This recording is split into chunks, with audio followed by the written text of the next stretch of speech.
दोस्तों आज की इस वीडियो में हम देखेंगे कि सोयल मीडिया हम कैसे बनाएं कि अपने प्लांट को कटिंग से ग्रो करने के बाद उसे रिपोर्ट करें और बिल्कुल भूल जाएं। सिर्फ डेली उसमें पानी का ख्याल रखना है, उसके अलावा और किसी भी चीज़ का आपको ध्यान नहीं देना है कटिंग। उसके अलावा हम देखेंगे इस वीडियो में कि कंपोस्ट जो हम बनाते हैं वो कैसे बनाएंगे बिल्कुल नए और यूनिक तरीके से, बिना किसी मेहनत के, बिना किसी झंझट के।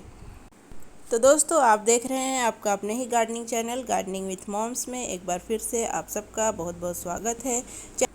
तो चलिए वीडियो को फटाफट से स्टार्ट करते हैं। तो दोस्तों यहाँ पर देखिए, ये हमने कुछ महीनों पहले ये कटिंग ग्रो की थी और उसका एक वीडियो भी आपके साथ शेयर किया हुआ है हमने।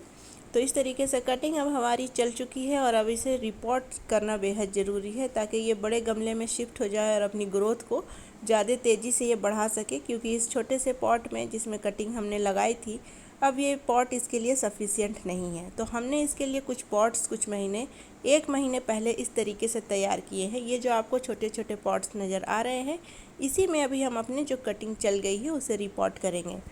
तो इसमें ख़ास बात ये है कि ये देखिए, आपको ऊपर से कुछ मिट्टी कुछ बालू नज़र आ रही है। तो एक महीने पहले हमने इसमें किया था कि नीचे की लेयर में हमने मिट्टी डाली, फिर किचन कंपोस्ट डाला, फिर गार्डन का वेस्ट डाला और उसके बाद फिर से मिट्टी और उसके बाद हमने बालू डाल दिया ऊपर की परत में, ताकि नमी जो है ज़्यादा देर तक बने रहे। इस तरीके से अब एक महीने के बाद जब मैं आपको दिखाऊंगी पॉट खाली करके, तब आप देखेंगे कि बिल्कुल वो कंपोस्ट बन चुका है काफ़ी कम समय में। मैं बोल रही हूँ कि एक महीना, लेकिन ये एक महीना नहीं है, कम से कम 25 दिन इसमें मैक्सिमम ये हमने पॉट में इसे मिक्स करके छोड़ा था।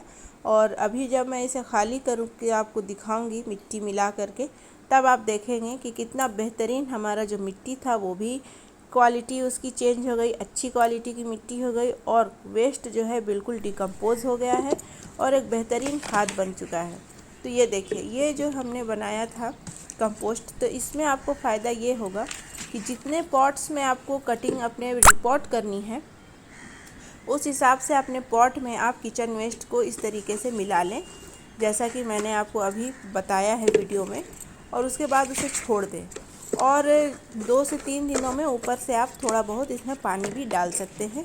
पानी डालने से क्या होगा कि जल्दी ये डिकम्पोज़ होगा। इसके अलावा हमने इसमें किसी भी तरीके का कोई भी ऐसा चीज़ या केमिकल नहीं मिलाया है जो वेस्ट को जल्दी डिकम्पोज़ करे। ये अपने आप ही इतनी जल्दी डिकम्पोज़ हो गया कि इसमें मिलाने की कोई ज़रूरत ही नहीं रही।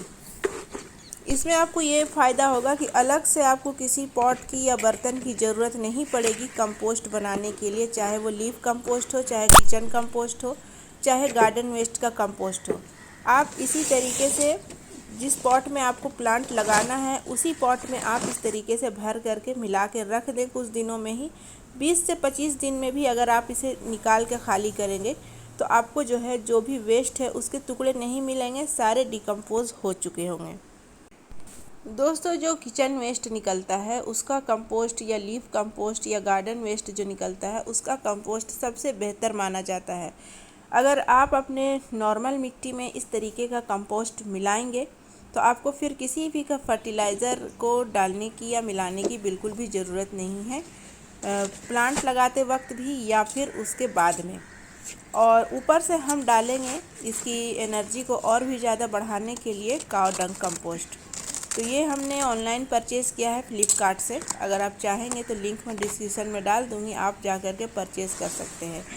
इसकी क्वालिटी आप देख सकते हैं, काफ़ी अच्छी क्वालिटी है। ये बिल्कुल डिकम्पोज़ है और इतना लाइट है कि इसको मिलाना काफ़ी आसान रहा।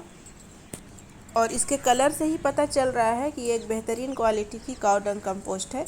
तो अब इसे मिलाने के बाद जो है आपको मिट्टी को अच्छे से मिला लेना है। अगर आपके पास काव डंग कंपोस्ट नहीं है और इस तरीके से आपने कंपोस्ट बना लिया है, लीफ कंपोस्ट, किचन कंपोस्ट, तो आपको अलग से काव डंग नहीं भी है तो उसमें कोई ज़्यादा टेंशन की बात नहीं है। उसके अलावा भी आप एक बेहतरीन सोयल मीडिया बना सकते हैं।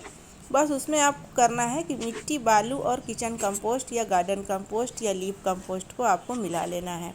अब आप पर डिपेंड करता है कि आप उसकी क्वांटिटी अपने गमले के हिसाब से रखेंगे कि जितने पॉट्स आपको भरने हैं उसी हिसाब से आप बनाएंगे। अभी हमने सारी चीज़ों को अच्छे से मिक्स कर दिया है और ये अब हमारा बेहतरीन सोयल मीडिया बन चुका है। अब इसके बाद प्लांट लगा करके कोई फर्टिलाइज़र कुछ दिनों के बाद अगर मन है, आपकी इच्छा है तो आप डाल सकते हैं। अगर आप काफ़ी बिज़ी रहते हैं, इच्छा नहीं है या किसी फर्टिलाइज़र की व्यवस्था नहीं है तो आप मत डालिएगा। बिना फर्टिलाइज़र ऐड किए भी सोयल मीडिया की क्वालिटी इतनी रिच हुई है कि आसानी से आपके प्लांट दुगनी तेज़ी से बढ़ेंगे और एक बेहतरीन ग्रोथ आपको कुछ ही दिनों में मिलेगा। अब बारी है, ये जो ग्रो बैग है इसमें हम लगाएंगे बोगनविलिया, क्योंकि इसका जो प्लांट होता है थोड़ा बड़े साइज का होता है। बड़े पॉट या ग्रो बैग में लगाने से ये अच्छे से ग्रो करता है। तो इस तरीके से देखिए हमने आसानी से इसे निकाला, क्योंकि ये जो कटिंग है बालू में लगी हुई थी, और ये कटिंग हमने कैसे लगाई है बालू में उसका भी एक वीडियो है। लिंक मैं सारे वीडियोस के डिस्क्रिप्शन में डाल दूँगी, अगर आपका मन हो तो आप जा कर के ज़रूर देखिएगा। तो ये बड़ा सा मेरा पॉट है ग्रो बैग, तो इसमें हम 2 कटिंग को रिपोर्ट कर रहे हैं फ़िलहाल। जब 1 साल 2 साल तक ये इसमें आसानी से सरवाइव कर जाएगा, बाद में जब रूट बॉन्डिंग की प्रॉब्लम होगी तब इसे अलग गमले में अलग अलग करके शिफ्ट कर दिया जाएगा। फ़िलहाल 1 से 2 साल इसमें आसानी से ये चल जाएगा। तो फ़िलहाल गमलों की कमी की वजह से एक ग्रो बैग में हम 2 कटिंग को शिफ्ट कर रहे हैं, और आप ध्यान देंगे कि हम किस तरीके से इस कटिंग को अपने पहले वाले पॉट से निकाल रहे हैं, ताकि इसके रूट्स जो है नहीं टूटे। खींचना नहीं है ऊपर से, नीचे से आपको खुरपी की मदद से अपने कटिंग्स को निकालना है। अब ये हमने एक बड़ा सा गमला लिया है जिसमें हम दूसरा जो हमारा कटिंग है इस तरीके से उसको भी लगा देंगे। तो कटिंग को रिपोर्ट करना कोई बहुत बड़ी बात नहीं है, बशर्ते कि आप उसके रूट्स को डैमेज नहीं करेंगे, क्योंकि कटिंग्स के जो रूट्स होते हैं वो काफ़ी नाजुक होते हैं। रूट्स डैमेज होने से कटिंग नहीं चलने की भी संभावना रहती है। तो रूट्स के सहारे हम इसको निकालेंगे और आराम से, ज़्यादा दबाना भी नहीं है, हल्के हाथों से ही बस इसे इस तरीके से प्रेस कर देना है। दोस्तों वीडियो में बिल्कुल बने रहिएगा, क्योंकि कई सारे मेरे कटिंग्स थे जो अलग अलग तरीके से निकले हैं, तो अलग अलग तरीके से हमने उसे रिपोर्ट किया है। तो ये दोस्तों ये प्लास्टिक का बेकार डब्बे में मैंने इफोर्बिया मिली की कटिंग लगाई थी, जो अब एकदम बिल्कुल अच्छे से चल चुकी है, लेकिन ये निकल नहीं रहा है और इसमें कांटे भी काफ़ी हैं। तो मैं चाह रही हूँ कि ये रूट बॉल के साथ ही निकले, लेकिन इस तरीके से इसकी मिट्टी जो है टूट चुकी है। और मैं एक बात बता दूं आपको कि आप कभी भी किसी भी चीज़ की कटिंग लगाएं, किसी भी चीज़ की कटिंग लगाएं, कटिंग के लिए आपको सिर्फ 100% या तो मिट्टी लेनी है या 100% बालू लीजिएगा, या फिर मिट्टी और बालू को आप 50-50% की क्वांटिटी रख सकते हैं। इसके अलावा और उसमें कोई भी चीज़ आप मिक्स नहीं करेंगे, तब आपकी कटिंग चलने की संभावना कुछ ज़्यादा ही रहती है। 95% चांसेस हैं कि आपकी कटिंग चल जाएगी। कंपोस्ट वगैरह बिल्कुल मत मिलाइएगा। दूसरा मेरा प्लास्टिक का जो डब्बा है, इसमें भी मैंने दूसरी वैरायटी की इफोर्बिया मिली लगाई थी, जिसे कैक्टस लिली भी कहते हैं, कुछ लोग कैक्टस भी कहते हैं। और ये जो है इस तरीके से रूट बॉल के साथ ही निकला है। तो इस तरीके से हमने इसे भी रिपोर्ट सक्सेसफुली कर दिया है। दूसरा ये है वाइट कलर का विंका सदाबहार जिसे कहते हैं, तो ये बिल्कुल बेहतरीन तरीके से रूट बॉल के साथ ही इस तरीके से निकल गया है, लेकिन इसमें मिट्टी ज़्यादा हो गई तो नीचे से थोड़ी मिट्टी हमें खाली कर लेनी है।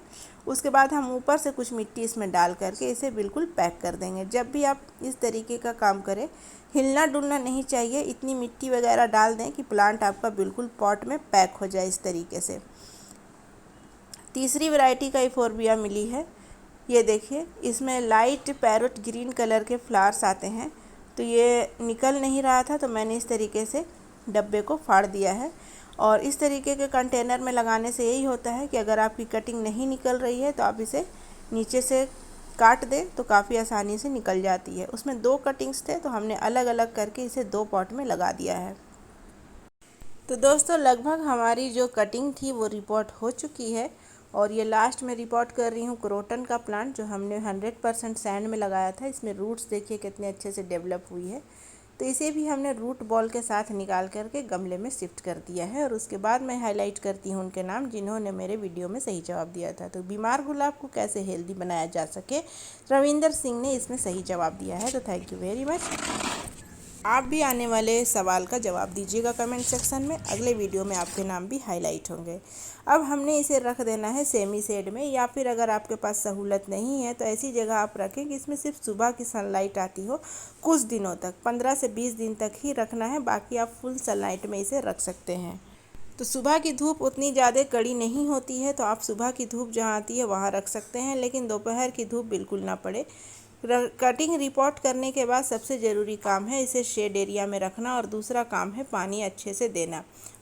अगर जब इसकी ऊपर की मिट्टी ड्राई दिखे तभी दोबारा पानी मत दीजिएगा, नहीं तो देने की ज़रूरत नहीं है। तो दोस्तों, आज का मेरा सवाल है कि सोयल मीडिया बनाने के लिए मैंने काउ डंक यूज किया है या वर्मी कंपोस्ट। सही जवाब मेरे वीडियो में कमेंट सेक्शन में ज़रूर दीजिएगा। तो इस तरीके से दोस्तों काफ़ी छोटी छोटी जानकारी आपको इस वीडियो में मिली होगी, जो काफ़ी महत्वपूर्ण है कटिंग को सक्सेसफुली रिपोर्ट करने में। अगर ये वीडियो आपको अच्छा लगा हो, ज़रा सा भी यूज़फुल लगा हो, तो वीडियो को लाइक, चैनल को सब्सक्राइब और वीडियो को शेयर ज़रूर कीजिएगा। मिलते हैं मेरे नेक्स्ट वीडियो में, तब तक के लिए bye, take care, happy gardening.